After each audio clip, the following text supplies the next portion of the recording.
আমরা eastern bank PLC থেকে payment partner হিসাবে এই ফুডির কর্তৃক আয়োজিত যে একটা ইফতার মেলা এবং ইফতার এবং সেহরি মেলা সেখানে আমরা অংশগ্রহণ করতে পেরে আমরা খুবই আনন্দিত।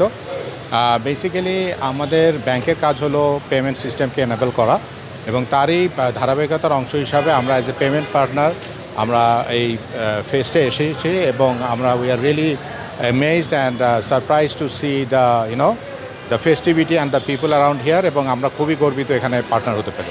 ইফতার এবং সেহরিতে লোকজন প্রচুর বাইরে যায়, তারা বিভিন্ন জায়গায় বিভিন্ন রেস্টুরেন্টে বিভিন্ন অফার চলে সারা মাস জুড়ে, সেই অফারগুলোকে তারা গ্রহণ করে এবং এই যে একটা আয়োজন এখানে বেসিক্যালি আপনি যদি আসেন আপনি দেখতে পারবেন যে এখানে হরেক রকমের পণ্য এখানে আছে, বিভিন্ন যেই হোটেল রেস্টুরেন্টগুলো আছে তারা তাদের পসরা এখানে সাজিয়ে বসেছে। সো আমি মনে করি যে একটা স্পেস বা একটা আমব্রেলার আন্ডারে এখানে সব ধরনের ফুডই পাওয়া যায়। এটা আমি মনে করি যে এটা খুবই একটা ওয়াও ফ্যাক্টর সবার জন্য এবং এটা সবাই এনজয় করছে। আজকে আমি এখানে ইফতার করলাম, এখানে খাবারের মান অত্যন্ত ভালো এবং আমি মনে করি যে যেই শপগুলো এখানে আছে এটা প্রত্যেকেই রিনাউন্ড বাংলাদেশের ফুড মার্কেটে।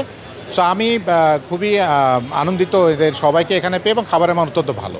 ডিজিটাল যুগ, ডিজিটালি পেমেন্টস হচ্ছে।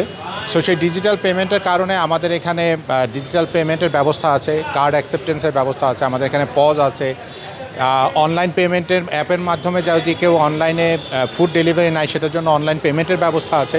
সো ব্যাংক হিসাবে আমরা পেমেন্ট সিস্টেমটাকে যত বেশি স্মুথ এবং যত বেশি কাস্টমারদের কাছে ইজি করা যায় সেটার জন্য আমরা কাজ করেছি এবং কাজ করছি এবং ভবিষ্যতে কাজ করব এবং আমি আশাবাদী যে এই ইন্ডাস্ট্রিটা বহুত দূর যাবে এবং এটার যথেষ্ট প্রসপেক্ট বাংলাদেশ মার্কেটে আছে এবং আমাদের ব্যাংকের পক্ষ থেকে আমি এতটুকু বলতে পারি যে এই ধরনের আয়োজনে আমরা সবসময় পাশে আছি এবং ভবিষ্যতেও থাকবো।